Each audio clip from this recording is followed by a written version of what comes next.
Mummy भाभी को शादी में इतने दिन पहले जाने की क्या जरूरत थी? यहाँ पे आपको और पापा को कौन देखेगा?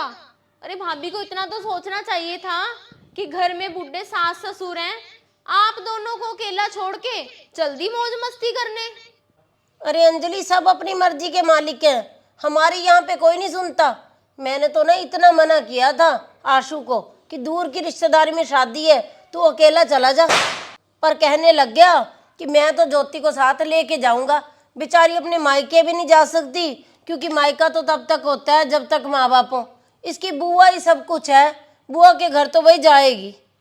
भैया को तो मम्मी आपकी बिल्कुल ही फिक्र नहीं है। भैया तो पूरे जोरू के गुलाम बने बैठे हैं।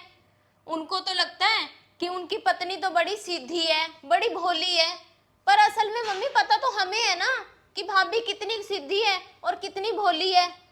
अरे अंजलि बेटा, अगर तुम्हें तेरी माँ की और मेरी इतनी फिक्र हो रही है तो थोड़े दिन तू रह जा यहाँ पे, तू देख ले घर के काम सारे। वाह पापा वाह, कर दूं मैं घर के काम? अरे मेरे ससुराल में तो पापा जी सारे घर के काम नौकर चाकर करते हैं, और यहाँ पे मैं घर के काम करूंगी? मेरे से नहीं होते घर के काम कुम। आशु बोल के गया था, अंजलि पास में तो रहती है, अंजलि को बुला लेना अब थोड़े दिन। ज्योति भी तो करती है बेटा घर के काम सारे, अब तूने करने हैं घर के काम। अब नहीं जाने देंगे तुझे हम थोड़े दिन यहाँ से। नहीं पापा नहीं, मैं तो तुम दोनों के लिए इतना कर सकती हूँ। भैया भाभी को फोन कर देती हूँ कि भाई जल्दी से घर आ जाओ और अपना घर संभालो आके। मैं तो बस आपसे मिलने आई थी, मिल ली बस, मेरे से नहीं होते घर के काम। चलती हूँ मैं तो। अरे बेटा बात तो सुन अंजलि। ले आई थी तेरी लाडली बेटी अंजलि, इतना नहीं हुआ उससे कि माँ बाप के लिए एक टाइम का खाना ही बना जाए। एक तू है अपनी बहू की चुगलियाँ करने लग जाती है अंजलि के साथ। अरे तेरा साथ बहू ने देना है, बहू ने सेवा करनी है तेरी।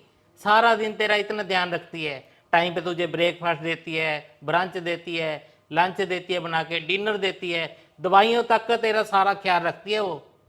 तू मत किया कर बहू की चुगलियाँ। तेरा साथ बहू ने देना है, बहू ने सेवा करनी है तेरी, ना कि ये तेरी बेटी सेवा करेगी। अरे तू औरत है, औरत का दर्द तो समझ। आप ना बिल्कुल सही कह रहे हो।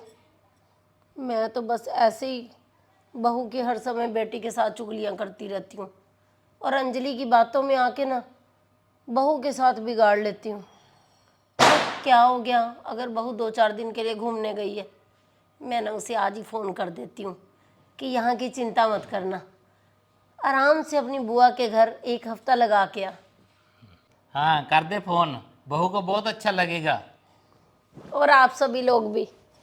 कई बार क्या होता है कि सास और बहू का रिश्ता ना बहुत अच्छा चल रहा होता है, परंतु जैसे ही बेटी आती है ना तो सास का दिमाग घूम जाता है, वो बहू के साथ गलत व्यवहार करने लग जाती है। और मेरे हिसाब से तो जो सास और जिनकी बेटियां बहू के आने से पहले कुंवारी होती हैं और बाद में उनकी शादी हो जाती है, तब उन सास को ना अपनी बहू की कदर पता लगती है जब बेटी ससुराल चली जाती है। तो मैं तो यही कहूँगी कि बहू और बेटी के अंदर ना एक बैलेंस बना के चलें। बहू को भी उतना ही प्यार दें जितना बेटी को देते हैं, क्योंकि जो अपना अंत समय है ना, उस समय में बहू नहीं काम आना है हमारे। स्टोरी अच्छी लगी हो तो इसे शेयर ज़रूर कर देना, और मनचंदा फैमिली ब्लॉग को फॉलो ज़रूर कर लीजिए। बाय।